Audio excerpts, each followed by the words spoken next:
So now I will present the empirical validation. It has three sections: the qualitative use cases, the evaluation through mini projects, and the quantitative experiments. So first is the qualitative use cases. We start with the tic-tac-toe experiment. We have a Panda cooperative bot in the lab. And the first experiment, we wanted to use the system so that the robot will be able to play tic-tac-toe versus a human. To implement this experiment, we implemented two skills.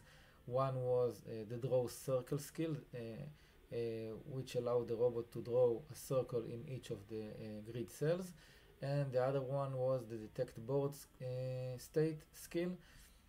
Using the robot camera, we identified the state of the tic-tac-toe board. So we implemented these two skills and documented them using the skill documentation language. And the goal of this experiment was to validate the AOS's ability to function out of the box, given code and documentation files. And also to test and demonstrate the ease of adapting to task and environment changes. So on the left video, we are seeing the regular tic-tac-toe game. So after we described the state variables for the tic-tac-toe and each skill, what changes, how it affects the environment. We just gave it to the AOS, and the robot was everything was working out of the box. In the second experiment, we simulated a faulty arm that the robot has trouble in drawing a circle in the center cell, and we changed the skill code so it has 50% chance of failing when it's trying to mark a circle in the center cell. And we also changed the documentation to describe this faulty behavior. And what we are seeing here, that the AOS it reasons about the robot's difficulty, and it's trying to win the game without using the center cell. Only when it's crucial, then it's using the center cell to win the game. And this is important for many cases in robotics when you have skills that are not perfect and you want the system to cover on the imperfections of the robot skill. And on the right, we wanted to use the same set of skills to do something completely different, because in a lot of cases you want to do different things with the same skills. So simply we described a new game, and in this game the robot receives points when it's marking cells adjacent to corners in which he already marked the circles, and also the human is given points similarly. And just we are describing this completely different game, and AI is used just to win this game. And if a human was to write this controller, then he would need to think, how do I win the game? What are the different scenarios? But in here you just describe the problem and everything is working out of the box. Similarly with the faulty arm, to trying to think how I will write a controller for this scenario. It can take time, and it can be not optimal. So the second experiment was the armadillo robot. What we are seeing here is an armadillo robot gazebo simulation. We have a real robot in our lab, but it has some hardware problems, so we used the simulation. And the task here was to serve a can to a person. Now we have two cans on different tables. There is one can closer to the robot, but the far can is easier to pick. We changed in this gazebo simulation. It has a physical engine.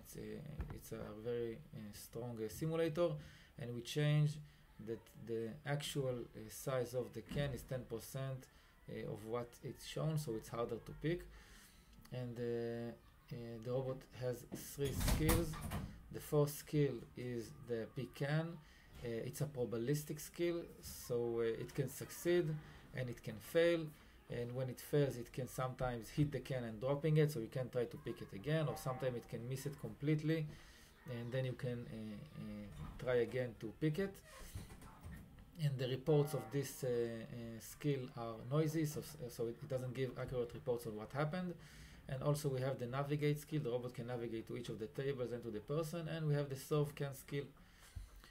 Now the experiment's goals was to test and demonstrate POMDP algorithm's ability to optimize behavior given partial observability, noisy sensing, and stochastic effects.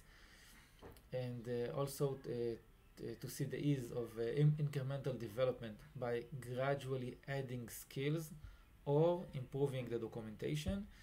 And the behavior you are seeing below, it cannot be achieved by existing systems.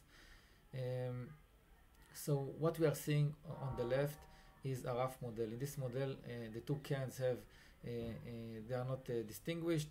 So the robot is trying first to pick the closer can, and then is going to the person to deliver it, but he didn't pick the can, but he doesn't know he didn't pick the can. Then he's going to the other can because it knows that it's that maybe he didn't pick the can, and is trying to deliver the far can, which he succeed to do. On the center video, we added an observation skill. So now, after the robot is trying to pick the can, we added another skill that listens to low-level information of the robot, and it can more accurately sense if the pick skill was successful or not. So now, after he tried to pick the close can, he knows he didn't pick it, and then he's going straight away to the far can and he's trying to pick it. On the right, we describe a finer model. We described inside the model that the closer can is harder to pick. So the robot straight away doesn't even try to pick the close can. He goes straight away to the far can and is delivering it to the robot. And in existing systems, since they don't maintain a distribution over the possible states, but they only maintain a single possible state of the environment, they cannot handle such a scenario. They cannot handle noisy sensing, because once it receives information that it succeeded to pick the can, then it will act accordingly. So it cannot reason about the possibility that the state it's maintaining is not accurate. So now we'll go to the section of evaluations through the mini projects. We conducted 2 mini projects where students, they learned about robotics, about the system, and they use it, and we compared how they implement it using code, certain problems, and how and when they are using the system. So in the first mini project, we had 13 students. They learned how to use ROS and Gazebo. We gave them 2 hours, 2-hour lessons. One, an overview of AI planning, classical planning, MDPs and POMDPs. It was an overview. And in the second lesson, it was a technical session on how to use the AOS. And we presented the toy collection domain. Now, in the toy collection domain, you are seeing in here a Gazebo simulation of the problem in the video. And on the right, you are seeing the AOS GUI. So in this problem, a robot has 3 skills: navigate, pick, and place, and it receives rewards when it brings toys to a child. Now each toy, it has a different value, and the robot can navigate between the 4 location and the child. The child is the blue box in the middle, and it has a limitation of using the navigate skill 8 times, because we want to make the problem interesting. And when it picks a toy, it requires to specify the type of the toy. So if it's trying to prick the blue toy and it's the parameter is giving is the red toy, he will not succeed to pick it. And the total times he can use the pick are limited to 6, and the toy locations and the values are uncertain. So the robot doesn't know the environment in which he is working it, and we are giving them a distribution of the possible locations of the toys and their values. And in the simple, we gave them 2 versions that they need to implement using the AOS and the code. And in the simple version, the navigation always succeeded, and in the more advanced version, the navigation success was probabilistic, and also it has noisy reports on its success. Okay, so in here we are seeing the problem. This what the students saw when they were running their code in the simulation. So the robot is going between the different locations, and when it succeeds to, its knapsack is in the top right corner, and on the left it's when he's placing balls, toys at the child. And we are seeing here in the GUI, the GUI enables the engineers to see their state variables and the distribution over state variables, and they can filter between the different state variables. And what we are seeing on the right, this image, it's something that the user can provide, how they create an image from the state variables, and what the system does, it generates a combined image from based on the likelihood of different states. And when something is more intense, when the color is more intense, it's more likely that this state to be. Okay, so what was the results?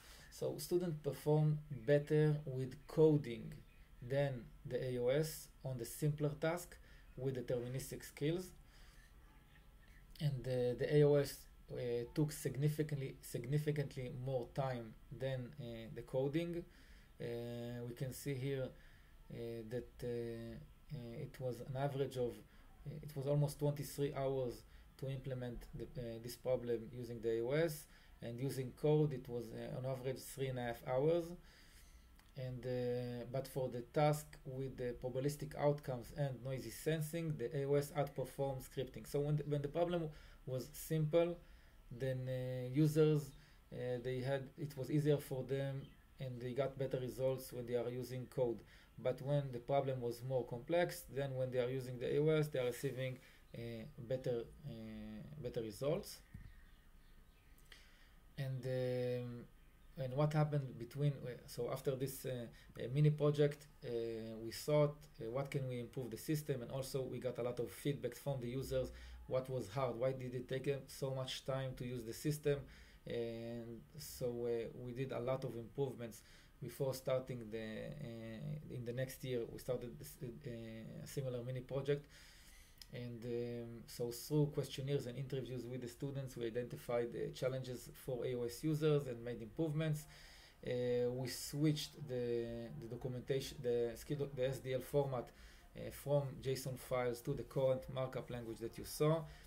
It's much more compact and easier to write and clearer. We also added a GUI to enhance understandability and facilitate model debugging. This is a very important feature. So the users can find bugs in their documentation. We integrated a machine learning server to improve performance and reduce the need for manually writing preferred action. This was in the previous version, because when you're solving a POM-DP, you have a very large state space, and you need to give the solver some kind of a heuristic or preferred action for it to have a good results. So now we are doing it automatically. And also system training was conducted solely through video tutorials recorded. Now they needed to see the total length of all of the tutorial videos is around 2 hours, so it's not long. And also we had problem because of the war. It reduced participants from 32 students that was listed to the mini project, but eventually only 3 of them they did the experiments because I was in the reserves for almost 6 months. But all of the students they achieved better results with the AOS, and also with the implementation time, which was dramatically reduced, requiring less effort than coding. So the improvement we introduced, we have now a new state that it's easier to use the AOS than coding, and also you receive better results when you are using the AOS than when you are manually scripting. So it's you can say it's I don't know to call it but superhuman results. So it's better to use the system. Okay. So we also conducted qualitative use cases, the robustness of the system to lengthy operation. This is something that systems, other systems that were published, they did this. So we also presented it. So we had a simulated pickup and delivery task with stochastic actions, partial observability, and noisy sensing. We used our toy collection domain infrastructure, and we ran the experiment for 24 hours, during which the AOS performed more than 9,000 actions with no errors. And just to give a sense of the noise inherent in this domain, so 13% of the navigation attempts and 61 of the pickup attempts failed. And also we presented the almost optimal behavior in this experiment. Another qualitative use case was to show the action description language advantages. The RDDL is the richest language that can describe partially observable Markov decision processes, and it's used for competitions of planning versus our SDL documentation. And this experiment was published in a paper in a AAAI paper. So we introduced the locust swarm domain, in this experiment a swarm of locusts has invaded a nature reserve, and this reserve is divided into 9 cells, as you can see in the table, each of the cells containing 10 tons of endangered plants. And the swarm, what happens that every night it makes x nightly moves. It's when you're making the domain more complex, so you change it. X is a fixed number, so it performs a number of nightly moves, and in each move it consumes half the plants in the cell it enters. Now, during the day, the swarm rests in the last cell it visited, and in the nightly moves, the swarm moves stochastically based on the plant count in neighboring cells. So if it's all about the proportion of the cell around it, as you can see in the drawing. So it makes these nightly moves. Now the reserve has a crop duster that it can spray pesticides on a single cell at night, and the effect fades after 1 day, and it takes a full day to disable the swarm. So what actually happens that before the swarm rest, you need during the night to spray a certain cell, and you need to predict where the swarm will rest, otherwise you cannot stop the swarm. So this is the problem. And first of all, regarding the expressiveness, we saw that our action documentation language efficiently captures the swarm of locus domain with concise fixed size code. In contrast, to RDDL specification, which is more complex, and it grows linearly with the number of nightly transitions. So it doesn't have a fixed length, and it becomes very large. And we can see here in the table how it grows, conditioned on the nightly moves.